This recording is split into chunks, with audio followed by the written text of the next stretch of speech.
The following audio recording is classified documentation for case... I'm sorry, I'm not sure what that was. This equipment is in dire need of upgrades. This is Dr. Gia Castillo. The following audio recording is classified documentation for case H57. The subject has proven to be a bit stubborn? Annoying? Well, perhaps difficult is the best word. Ideally, things would just go smoothly so that I could get back to what I was actually hired to do. I have a PhD in zoology. I have spent thousands of dollars for my education and title.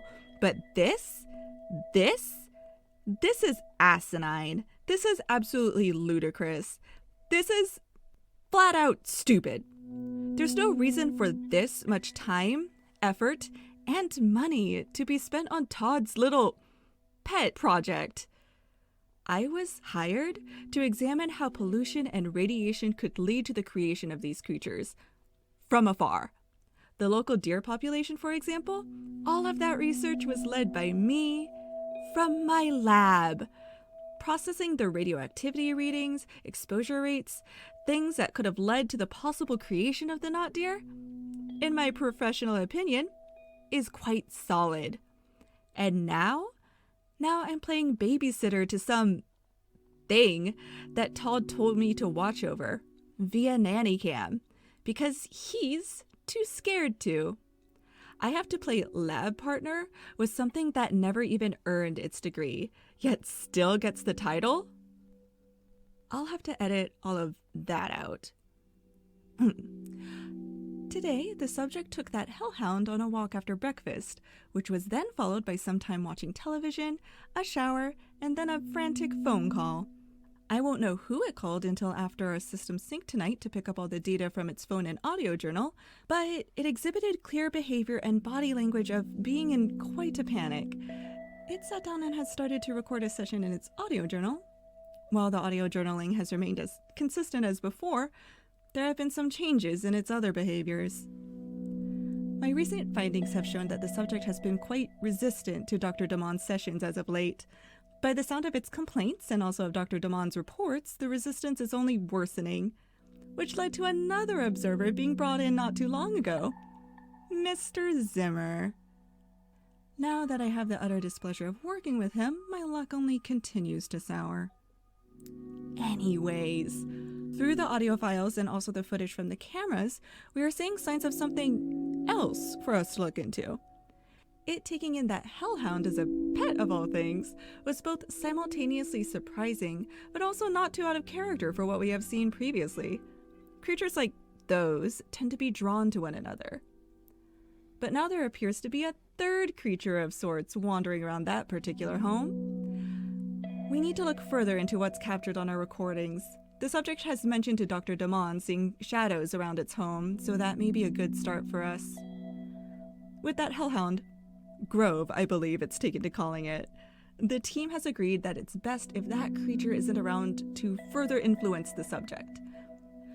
Of course, the influence isn't intentional on the hellhound's part per se, but the subject's empathy towards other supernatural creatures has only amplified since taking it in. That puts quite a hindrance on the goal that we were given by Todd, so it needs to go. Dr. Damon suggested perhaps staging a sort of running away from home that pets tend to do. That may be our best course of action, but putting this into action will take more time and planning.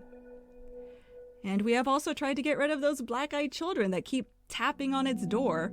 A bit of pest control, as Todd calls it, but, well, in Mr. Zimmer's words, like roaches, they don't die easily and they will come back.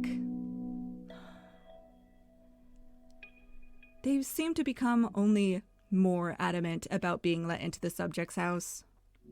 After the subject's investigation of those melonhead children in the woods, Todd has decided that it'd be best to attempt to round them up and bring them in as well. Too dangerous to leave them out, he claims. Eating people seems to be the line, but Todd has shown no concern with the creature our subject encountered out in the river. I believe he has a certain disdain for creatures with childlike forms. At least that's a theme I've observed. Ah, what brings me the pleasure of your company? Ah, Gia, hello.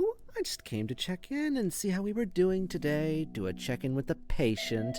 How is it doing today? That is Dr. Castillo, Mr. Zimmer. It just sat down to record a session of the audio journal. It was rather wise for Dr. Damon to encourage that, giving us a clear look into its thoughts.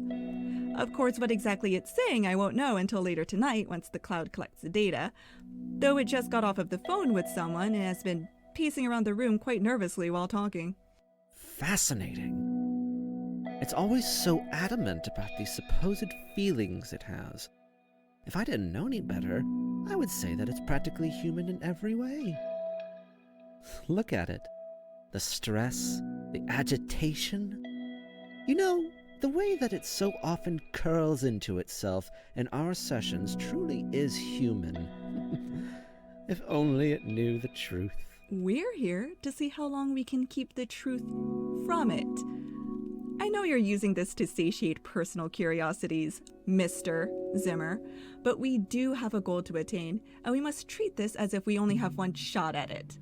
Oh, of course, of course. But you can't tell me it's not incredibly curious. It acts so human and doesn't even think for a second that it might not be? Even though it's experienced death, well, far more times than it can count. I've seen its so-called medical files. Dr. Rahal must really stretch his brain to figure out how to explain it all in a way that doesn't tip it off. And the fact that its body scars like a human body does is also fascinating. Considering that Dr. Rahal is being kept on a need-to-know basis with this case, of course he must get a bit creative with his explanations. And based on those little audio journals, we may need to make sure that the good doctor isn't getting too soft with the patient. We don't have the luxury to empathize with the creature. Would you empathize with it, even if we did have the luxury? That's quite an excellent question. Though I'm inclined to say no. Which does not surprise me, given your reputation. Now, if you would excuse me, Mr. Zimmer, I would like to resume my examinations. I'll forward you my notes and findings once I'm done. Of course, Doctor. I'll send over my notes from my most recent session with it to you and Dr. Damon at my next convenience. Talk to you later, Gia. He is going to break our subject before we can find another one. Bringing him into this project was a ridiculous idea.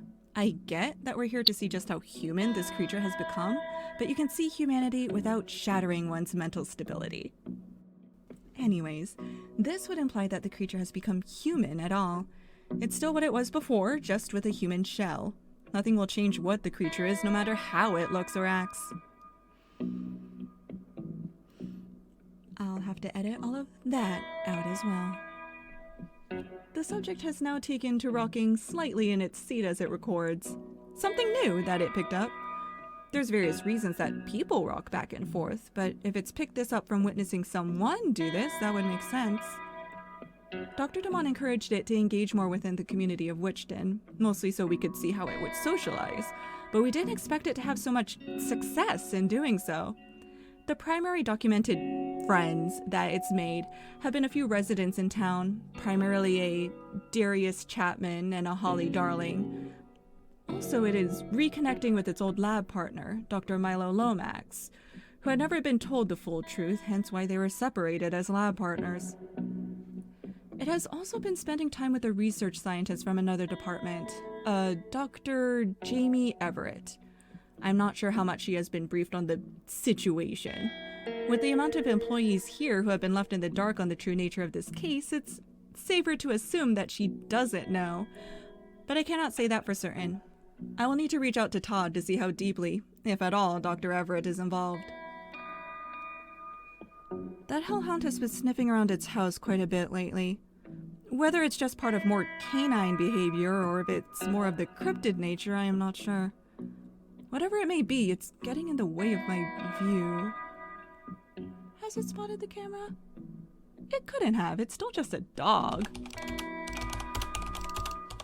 Oh. No. Okay, alright. Well, this is bad. The subject has found the camera. How did this happen? This is I have to inform Todd immediately. This is not damage control that we can afford to handle poorly. Damn it. Jar of Rebuke is created and produced by Casper Oliver. Dr. Gia Castillo is voiced by Vanessa Rosengrant. Mr. Liam Zimmer is voiced by Andy Pixel Smith. Credits are read by Ashley Kraft, who has created the podcast official graphics. Episode was edited by Chelsea Finlay. Episode was written by Casper Oliver and Jenny O'Sullivan. Music was created by Luke Menace, spelled Menniss, who you can find and support on Bandcamp, Spotify, and Twitch. Follow us on social media for updates. If you've been enjoying us, please consider leaving a rating, review, or comment wherever you tune in. You can also support us on Patreon or Pod Hero by following the links in our episode description. And special thanks to our Patreon supporters, Tristan, Perry, Devin, Becky, Nico, Danny, and Joyce. And now, if you've been enjoying Jar of Rebuke, a word from our creator. Hey everyone, Casper Oliver here. Thank you so much for listening to the first season of Jar of Rebuke. We are blown away by the support that we've gotten after just 11 episodes. Over 4,000 downloads, growing Patreon support, and over 300 subscribers. Thank you, every single one of you. There's a fantastic community growing around this podcast, and it delights us all very much. Now, on to the announcements. We are currently preparing for Season 2 to start airing April 7th, but we've got a few things happening during February and March. The next 2 months, we will be releasing mini interlude episodes. They are canonical to Jared's story and will feature voices that you know and love, but they will be much shorter than usual episodes and will be in a slightly different format. We will also be designing more merch, uploading official episode transcripts, and hosting 2 contests. Keep tabs on our Instagram, Twitter, or Tumblr for updates on those. You really won't want to miss out. Also, we will be revealing new characters, new cast members, and diving deeper into Jared's past and the mystery of the enclosure here very soon in Season 2. So keep tuning in, stay safe, and we will see you February 7th for our first interlude. This is the voice of Dr. Jared Hell, signing off.